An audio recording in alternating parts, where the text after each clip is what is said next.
Hello learners, let's learn the birds of paradise. First, fold the napkin in half. Next, fold the napkin in quarters.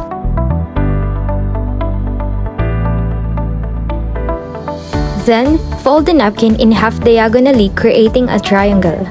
Next, fold left and right sides down along the center line, turning their extended points under.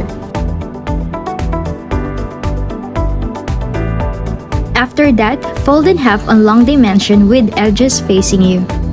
Then, pull up points and arrange on a fabric surface.